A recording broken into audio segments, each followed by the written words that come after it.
ಈಗ ತಾಲೂಕು ಆಫೀಸು ಹಳೆ ಕಟ್ಟಡದಲ್ಲಿದೆ. 5 ವರ್ಷದಲ್ಲಿ ತಾಲೂಕು ಆಫೀಸು ಇಲ್ಲಿಯ ಶಾಸಕರಿಗೆ ಮಾಡಲಿಕ್ಕೆ ಇನ್ನೂ ಆಗಲಿಲ್ಲ. ಯಾವುದಕ್ಕೆ ಅಗತ್ಯ ಇದ್ದರೆ ಮಂಗಳೂರಿಗೆ ಓಡಬೇಕು. ಸುರೇಂದ್ರ ಮೊನ್ನೆ ನಾಮಿನೇಷನ್ ಬರುವಾಗ ಹೇಳಿದ್ದಾರೆ, ನೀವು 5 ವರ್ಷದಲ್ಲಿ ಒಂದು ತಾಲೂಕು ಆಫೀಸ್ ಬಾಡಿಗೆ ಕಟ್ಟಡದಲ್ಲಿ ಮಾಡಿದ್ದೀರಿ, ಇನ್ನೇನು ಸಾಧನೆ ಮಾಡಲಿಕ್ಕೆ ಸಾಧ್ಯ? ನೋಡಿ, ಮಂಜೇಶ್ವರದಲ್ಲಿ ಈ 5 ವರ್ಷದಲ್ಲಿ ಮಂಜೇಶ್ವರದ ಸಾಧನೆಗಳ ಒಂದು ಸರಣಿಯನ್ನು ನಿಮಗೆ ನೋಡ್ಬೋದು. ಸುರೇಂದ್ರನವರು 5 ವರ್ಷದ ನಂತರ ಇಲ್ಲಿ ಬಂದರೆ ಇಲ್ಲಿ ಅಭಿವೃದ್ಧಿ ಅವರಿಗೆ ಹೇಗೆ ಗೊತ್ತಾಗೋದು? ಅವರು 5 ವರ್ಷ ತಿರುಗಿ ನೋಡಲಿಲ್ಲ. ಗಡಿನಾಡ ಶಾಲೆಗಳಲ್ಲಿ ಕನ್ನಡ ಮಲಯಾಳ ಹೇರಿಕೆ ಆಗುವಾಗ ಅಶ್ರಫ್ ಏನು ಮಾಡಲಿಲ್ಲ ಅಂತೇಳಿ ಅಪವಾದ ಮಾಡ್ತಾ ಇದ್ದಾರೆ. ನೋಡಿ, ನಾನು ಕನ್ನಡದ ಮುಖಾಂತರ ಪ್ರಮಾಣ ವಚನ ಮಾಡಿದವನು. ಮಕ್ಕಳನ್ನು ಕನ್ನಡ ಶಾಲೆಯಲ್ಲಿ ಕಲಿಸಿ ಕನ್ನಡದ ಪಾರಂಪರ್ಯವನ್ನು ಉಳಿಸುವವನು. ಈಗ ನಾನು ಅಲ್ಲಿ ಪ್ರಮಾಣ ವಚನ ಮಾಡಿದ್ದು ಕನ್ನಡದಲ್ಲಿ. ಕನ್ನಡದ ಗಂಧ ಗಾಳಿ ಗೊತ್ತಿಲ್ಲದವರು ಕನ್ನಡದ ಬಗ್ಗೆ ಭಾಷಣ ಮಾಡೋದು ಅಂತ ಹೇಳಿದ್ರೆ ಅದನ್ನು ಹೇಗೆ ಅಂಗೀಕಾರ ಮಾಡೋದು?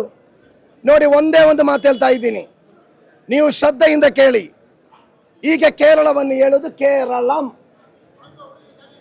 57ರಲ್ಲಿ ಕೇರಳ ಹುಟ್ಟಿದ ನಂತರ ಕೇರಳವನ್ನು ಕನ್ನಡಿಗರಿಗೆ ಬರೆಯಬಹುದಿತ್ತು ಕೇರಳ, ಇಂಗ್ಲಿಷಲ್ಲಿ ಬರೆಯಬಹುದಿತ್ತು ಕೇರಳ, ಮಲಯಾಳದಲ್ಲಿ ಬರೆಯಬಹುದಿತ್ತು ಕೇರಳ. ಕೇರಳಂ ಎಂಬ ಕನ್ನಡಿಗರಿಗೆ ತೊಂದರೆಯಾದ ಆ ಒಂದು ಸೊನ್ನೆ ಲಂ ತಂದದ್ದು ಬಿಜೆಪಿಯ ರಾಜ್ಯಾಧ್ಯಕ್ಷರಾದ ರಾಜೀವ್ ಚಂದ್ರಶೇಖರ್ ಹೇಳಿ ಭಾರತದ ನರೇಂದ್ರ ಮೋದಿ ಅವರ ಮಂತ್ರಿಮಂಡಲ ಜಾರಿಗೆ ತಂದ ಒಂದು ದುರಂತ. ಇಲ್ಲಿ ಕನ್ನಡಕ್ಕೋಸ್ಕರ ಏನು ಮಾಡಿದ್ದಾರೆ ಅಂತ ಕೇಳಿದ್ರೆ, ಕನ್ನಡ ಮಕ್ಕಳಿಗೆ ಸಮಸ್ಯೆ ಬಂದಾಗ ನಾವು ಹೋರಾಟಕ್ಕೆ ನಿಂತಿದ್ದೇವೆ. ಇನ್ನೊಂದು ತಪ್ಪು ಮಾಹಿತಿಯನ್ನು ಕೊಟ್ಟರು ಕರ್ನಾಟಕದ ಮುಖ್ಯಮಂತ್ರಿಗಳಿಗೆ. ಕೇರಳದಲ್ಲಿ ಕಡ್ಡಾಯವಾಗಿ ಮಲಯಾಳೀಕರಣ ಆಗುತ್ತಾ ಇದೆ ಅಂತೆ.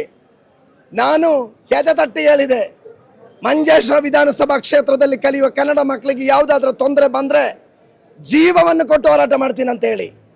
ಆ ಮಸೂದೆ ಜಾರಿಗೆ ಬರಲಿಲ್ಲ. ಆ ಮಸೂದೆ ಈಗಲೂ ಗವರ್ನರ ಕೈಯಲ್ಲಿ ಈಗ ಜಾರಿಗೆ ಬರುವುದಷ್ಟೇ. ಈ ಚುನಾವಣೆಯಲ್ಲಿ ಒಬ್ಬ ಕನ್ನಡಿಗನಾಗಿ ಮಂಜೇಶ್ವರದ ಕನ್ನಡಿಗರಲ್ಲಿ ಕೇಳ್ತಾ ಇದ್ದೀನಿ, ಯಾರಿಗೆ ಯಾವ ಸಮಸ್ಯೆ ಬಂದಿದೆ, ಎಲ್ಲಿ ಯಾವ ಶಾಲೆಯಲ್ಲಿ ಕಡ್ಡಾಯವಾಗಿ ನಿರ್ಬಂಧವಾಗಿ ಕನ್ನಡ ಕಲಿಸಲಿಕ್ಕೆ ಒತ್ತಾಯ ಮಾಡಿದ್ದಾರೆ? ಬಿಜೆಪಿಯವರಿಗೆ ಕಲುಷಿತ ನೀರು ಸಿಕ್ಕಿದ್ರೆ ಸಾಕು, ಅದನ್ನು ಹೇಗಾದ್ರೂ ಮಾಡಿ ರಾಜಕೀಯ ಲಾಭ ಪಡೆಯುವುದು. ನಾನು ಒಂದೇ ಒಂದು ಮಾತು ಕೇಳ್ತಾ ಇದ್ದೀನಿ, ಬಿಜೆಪಿಯ ಜಿಲ್ಲಾಧ್ಯಕ್ಷೆ ML ಅಶ್ವಿನಿ, ಕನ್ನಡಿಗರು ಬಿಜೆಪಿಗೆ ತಾಕತ್ತಿದ್ರೆ ಒಬ್ಬ ಕನ್ನಡಿಗನ ಮಂಜೇಶ್ವರದಲ್ಲಿ ನಿಲ್ಲಿಸಬೇಕಿತ್ತು. ನಿಮ್ಗೆ ಮಂಜೇಶ್ವರದ ಕನ್ನಡಿಗರು ನಿಮ್ಮನ್ನು ನೋಡ್ತಾ ಇದ್ದಾರೆ. ಕೇರಳದ 140 ವಿಧಾನಸಭಾ ಕ್ಷೇತ್ರಗಳಲ್ಲಿ UDF ಸೀಟು ಕೊಟ್ಟಿರುವುದು ಕನ್ನಡಿಗನಿಗೆ. ಇಲ್ಲಿ ಬಿಜೆಪಿಯವರು ಮಲಯಾಳಿಯನ್ನು ತಂದು ಕನ್ನಡದ ಬಗ್ಗೆ ಮಾತಾಡಿಸ್ತಾರೆ ಅಂತ ಹೇಳಿದ್ರೆ ಇದನ್ನು ಹೇಗೆ ನಂಬಬೇಕು? ಕಿಂಚಿತ್ತಾದ್ರೆ ಕಾಳಜಿ ಇದ್ರೆ ಯಾಕೆ ನೀವು ML ಅಶ್ವಿನಿಗೆ ಕಾಸರಗೋಡಲ್ಲಿ ಸೀಟ್ ಕೊಡ್ತೀರಿ? ML ಅಶ್ವಿನಿಯನ್ನು ಮಂಜೇಶ್ವರದಲ್ಲಿ ನಿಲ್ಲಿಸಬೇಡವಾ?